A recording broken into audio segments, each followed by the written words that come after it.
Assalamualaikum warahmatullahi wabarakatuh. Alhamdulillahirrabbilalamin wa bihi nasta'inu ala umuri dunya waddin. Wassalatu wassalamu ala asyrofil anbiya'i wal mursalin wa ba'du. Hadirin rahimakumullah, puji syukur kita panjatkan kepada Allah Subhanahu wa taala yang telah menciptakan kita dan telah ditunjukkannya kepada jalan yang lurus. Salawat beserta salam semoga selamanya senantiasa dicurah limpahkan kepada junjungan Habibana wa Nabiyana Muhammad SAW beserta kepada keluarganya, para sahabat, serta orang yang senantiasa mengikuti sunnahnya. Hadirin rahimakumullah, puasa merupakan salah satu rukun Islam yang semestinya dilaksanakan dengan penuh kesungguhan oleh segenap kaum muslimin. Namun, masih ada umat Islam yang belum menyadari sepenuhnya akan kewajiban berpuasa. Sebagaimana orang masih beranggapan bahwa ibadah bukan merupakan kebutuhan hidup, tapi justru ibadah dianggap suatu beban hidup. Allah memerintahkan kita agar beribadah kepadanya, bukan berarti Allah Subhanahu wa taala membutuhkan pengabdian dari kita, tapi karena Allah sayang kepada kita.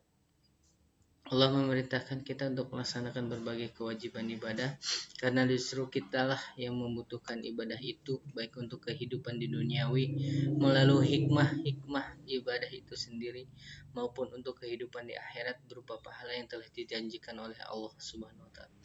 Jadi, jika kita berbuat baik dengan melakukan amal soleh, maka hal itu untuk kebaikan diri kita juga. Manusia saat ini pada umumnya telah dirasuki faham materialistik, begitu pula dengan sebagian umat Islam yang memiliki pondasi iman yang lemah. Mereka menilai penting atau tidaknya suatu dengan ukuran kepentingan duniawi, sehingga yang dianggap tidak mempunyai keuntungan maka akan ia tinggalkan meskipun hal itu merupakan sebuah kewajiban.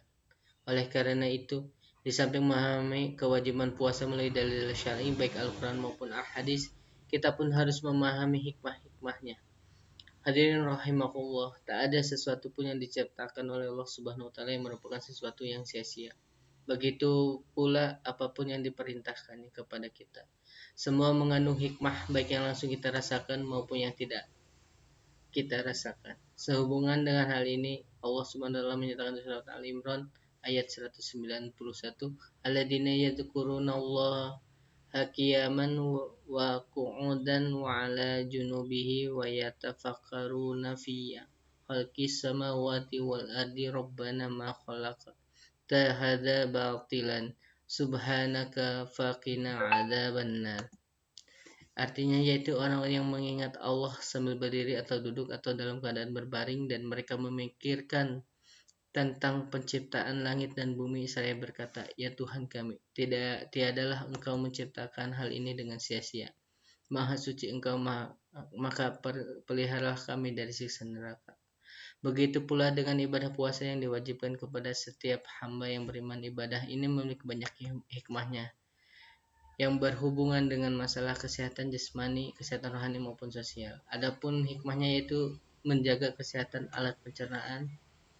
Puasa berfungsi sebagai detoksifikasi racun dari dalam tubuh. Kemudian puasa mencetak pribadi dan masyarakat yang dermawan. Selain menjaga perisai dari akhlak yang negatif, puasa juga merupakan sebuah sarana latihan untuk melahirkan sikap yang terpuji, di antaranya kedermawanan.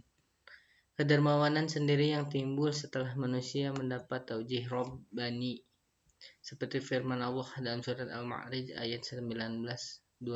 Innal insana khuliqa halu'an idza massahu syarrul jazu'an wa idza massahu khairu manu'an illal musallin alladzina hum 'ala sholatihim da'imun walladzina fi amwalihim haqqun ma'lumun lisa'ili wal mahrum. Sesungguhnya manusia diciptakan bersifat keluh kesah lagi kikir. Apabila ia ditimpa kesusahan, ia berkeluh kesah, dan apabila ia mendapat kebaikan, ia amat kikir, kecuali orang yang mengerjakan sholat, yang mereka itu tetap mengerjakan sholatnya, dan orang-orang yang dalam hartanya tersedia bagian tertentu bagi orang yang meminta, dan orang yang tidak mampu mempunyai apa-apa, yang tidak mau meminta. Saat menjalankan ibadah puasa, kita akan dapat merasakan bagaimana rasanya orang miskin yang kekurangan makanan, sehingga lahir kepekaan dan rasa solidaritas sosial yang ditindaklanjuti dengan sikap kedermawanan. Dalam arti mau peduli dan membantu sesama merupakan suatu sikap yang sangat penting dalam kehidupan masyarakat. Karena dengan hal tersebut akan terbangun tatanan masyarakat yang kokoh jika sebagian masyarakat yang status sosialnya, ekonominya lebih tinggi, memiliki kepekaan dan solidaritas terhadap masyarakat yang status sosial ekonominya lebih rendah. Jurang pemisah di antara mereka akan semakin sempit, maka terciptalah rasa persaudaraan yang kokoh sehingga tidak akan ada kecemburuan dan keretakan sosial di antara mereka yang membuat mereka tidak mudah terprovokasi. Sebaliknya, jika kepekaan sudah lenyap dari kehidupan bermasyarakat, kesenangan sosial akan semakin hilang yang mengakibatkan kecemburuan dan keretakan sosial. Dalam kondisi seperti ini, masyarakat akan sangat mudah terprovokasi, khususnya status sosial ekonominya berada di level bawah. Malah tidak mustahil terjadi gejolak sosial seperti kerusuhan dan penjarahan. Pentingnya kepedulian terhadap sesama mendapat perhatian penting dalam agama Islam. Mungkin itu saja dari saya tentang hikmah dan nilai-nilai pendidikan dalam ibadah berpuasa. Demikianlah, semoga bermanfaat dari saya. Wassalamualaikum warahmatullahi wabarakatuh.